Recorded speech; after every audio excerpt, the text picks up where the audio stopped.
this point in the year, there is no fooling the defense when it comes to the one-play touchdown formula. Everybody is prepared to get back on a skinny post, even if it's still difficult to guard. But what happens in the fourth quarter when you need to pick up a quick 20 to 30 yards and your opponent is all in on your one-play touchdowns? Well, in today's video, we're going to talk about jetpacking, which is a topic that I've talked about at various points in the year and can be very, very pivotal in the clutch moments of a game. Let's get into it. What is up, guys? Zan for the Madden YouTube channel. In today's video, we're going to talk about jetpacking down the sideline against pretty much any coverage that you can face in Madden 22. This is a tip that could be extremely valuable at the end of the first half or at the end of the game when you need to get a cheap field goal, whether it be just to make it a 2-possession game or to even get a game-winning field goal off in the fourth quarter. Now, there are two different camps that typically exist when it comes to the jetpack. There's the camp that believes height is key, and then there's the camp that believes release is key. I think both matter, but I would honestly lean towards the release side of things. The faster your release is on these throws, the more consistently you can click on, the less time that there is for the AI to break on the throw in zone coverage, and the more success that you're going to have. From there, I would say that you then prioritize height and try to use this with your fastest receivers. Just want to say thank you so much for helping me reach 12,000 subscribers here on the Zan Madden YouTube channel. It is the spring of 2022 and we're still pushing upwards with the channel. Things are really growing, not only here on the YouTube channel, but also on my Twitch channel, twitch.tv/Zan Madden, where I also stream Monday through Friday in the afternoons. And obviously on the Gridiron Game Plans website and in our Discord, where there's a ton of awesome community conversation. If you guys could do me a quick favor, make sure you guys, if you're not already, hit that subscribe button as we push for 13,000 subscribers. And we'll see you guys here on the other side of this. So what we're going to do is we're going to go into practice mode with the Packers. We've got Aaron Rodgers, obviously the fastest release in Madden. This will work on all Madden or all Pro. On the other side, we are going to use more of a height team in the Bucs. You guys saw in the intro, we did this with Godwin and Mike Evans. You could do this obviously with Brady as well, but I do think that you want to have probably one of maybe 2 or 3 releases in the game. And those releases are Slinger 1 with Aaron Rodgers, Traditional 1, which would be Tom Brady, Joe Burrow, or Generic 3, which is pretty much the rest of the game in terms of if you play MUT, the quarterbacks that are pretty popular in MUT tend to have Generic 3. But again, I think Gunslinger's key is going to make your windup faster, more consistent, give less break on ball time. I think that's really the ability, if you're thinking about an ability for this, that's going to make this really pop for you. So we'll start off here with a cover 2 base defense. This is actually a really, really solid tip. And I think that in general, this is actually a pretty good short side jetpack tip. So what I'm going to do is I'm going to put a simple bunch on the field. And against the cover 2, we'll go ahead and put the ball here on the left hash. And I'm just going to show you how to jetpack against a deep half safety. Thank you for checking out this free content over here on the Zan Madden YouTube channel. If you guys are enjoying this content, make sure that you guys also check out my strategy website, gridirongameplans.gg. Gridiron Game Plans is your one-stop source for all things competitive Madden.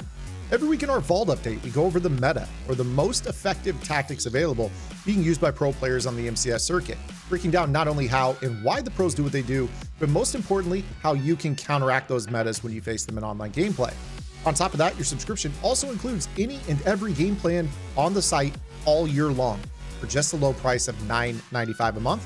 And you guys get access to our Discord channel, where we have members of the Gridiron Game Plans community chatting daily, helping each other get better at the game. And this also includes a lab session every single Wednesday night on the channel. So make sure you guys get over to the website. If you guys are looking for the best escape artist defense in the community, you have to look no further. gridirongameplans.gg. Now back to the video. So what you're really looking for is to get the safety's hips turned, and then you're going to throw a low ball, which is left trigger and inside. So if you're throwing down the left sideline, your pass lead would be 3 o'clock on the thumbstick.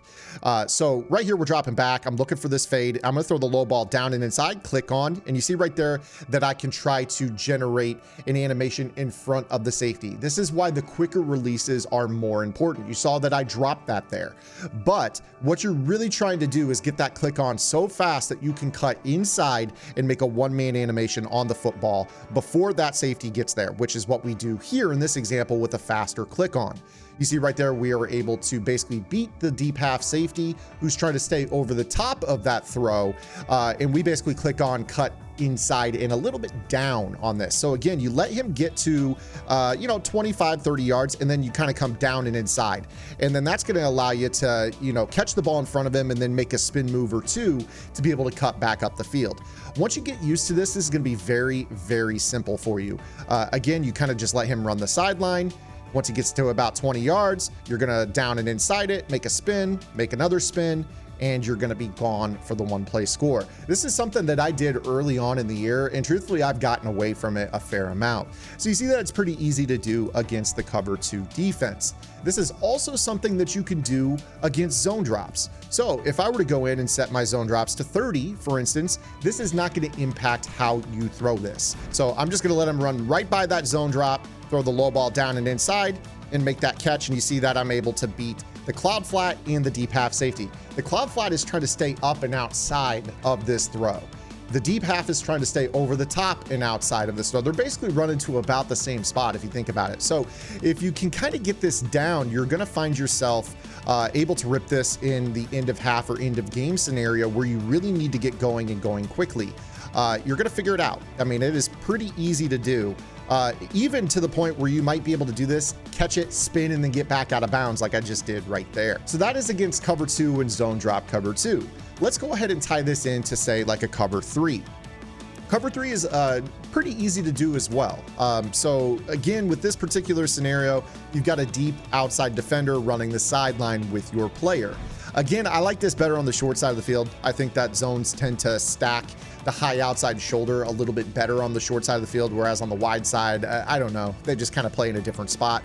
But again, the same drill. You're going to let him get down to about 25, 30 yards, and you're going to click on jetpack, try to make a spin move back to the outside. And right here in this situation, we were able to go for a one-play score pretty easily on that play.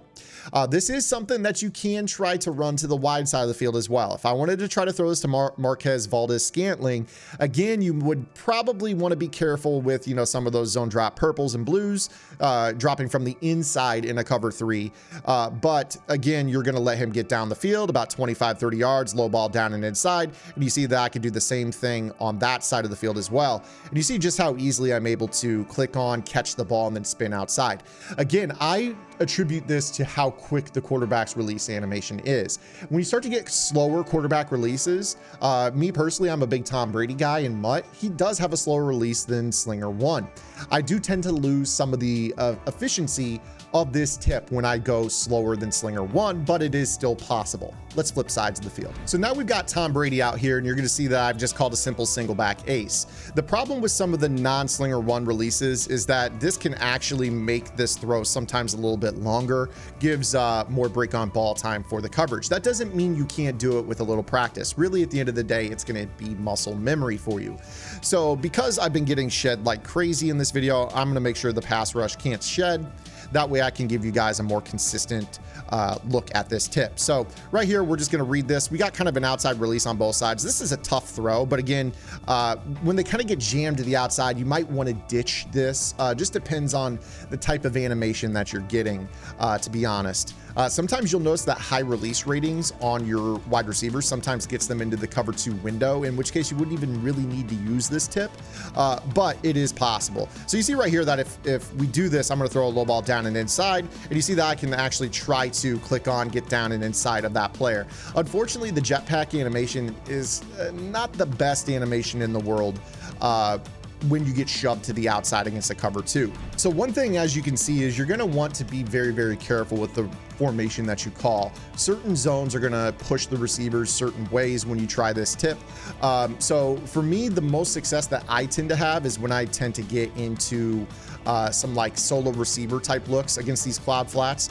So I'm going to run Brady here. Again, just kind of try your best to read the release. It doesn't mean that you are 100% of the time going to when you call it wide trips or whatever, get that release animation. Again, you're seeing pretty routinely here that, I'm struggling to get that release that you want to the inside. So be careful with this release animation. The good news is that I would say the majority of players that you play online tend to use zone drops, which is going to make this tip more consistent for you in terms of zone drops don't chuck. So you guys have definitely seen where I've had some of these animations where they're shoving the guys outside. You really don't want that when you run this. If your opponent sets any zone drop at all of your zones on the field will lose their chuck rules. So right there, I set my purples to 5, which I'm not even using purples on this play. That's going to make it so there is no reroute on Mike Evans or Godwin, which is going to help make this a more consistent tip. So you see right here, the free release, low ball down and inside. I click on, make that animation. You see that we could very easily do this with Tom Brady. It's just a little bit longer wind up. And if your opponent has a knockout ability on the field at the safety spot, that's going to provide them more time to actually break on that throw. Here on the wide side of the field, again, a little bit tougher in my estimation to the wide side. Doesn't mean it can't be done. You see right here, I'm going to throw the low ball down and inside, try to click on, get inside. You see it's tougher. It's a much longer run to the inside when you're trying to do it this way. If you are going to run this to the wide side of the field, I would actually recommend using a slot fade. It's going to actually put you in a better spot against that deep half safety. So you can kind of see what I'm talking about here. I'm going to throw this basically down and inside, and you see right there that might give you a little bit of a window to try to jetpack it down the seam. Another thing that is actually pretty interesting if you think about it is if you're really spamming the seam, a lot of players might walk their safeties down to try to take away those height throws down the middle. At that point in time, that actually might benefit you to throw just a high outside ball to Godwin. So if you catch them kind of playing that seam jetpack where they're walking down the safeties, you might want to take that shot down the sideline, the cover 2 hole shot. So, you know, in that situation, you might go ahead and run just an Ohio concept, which is an out fade combo, and see if you can, you know, get that ball back, you know, out here, which is what you see that we were able to do. So you can actually play some mind games with players that are, you know, doing a fair amount of walking the safeties down if you try to run it wide side in the slot. Just thought I'd add that little Easter egg into the end of this video. But that in general is jetpacking. I think that release is more important than height. I think that height is still important, but not, you know, obviously the release is going to give you the most consistent result when you provide the AI less time to break on the ball. The less time they have to break on the ball, the more separation you get to make that jetpack and land and spin back to the outside and be able to get out of bounds or up the field for a one-play score. So I hope you guys liked today's video. If you did, make sure you guys give it a thumbs up. If you have any questions, comments, concerns, or complaints, drop those below. As always, make sure you guys are subscribed to the channel. We upload Monday through Friday. We'll see you guys tomorrow with the next one. Until then, this is Zan. Get in the lab and good luck.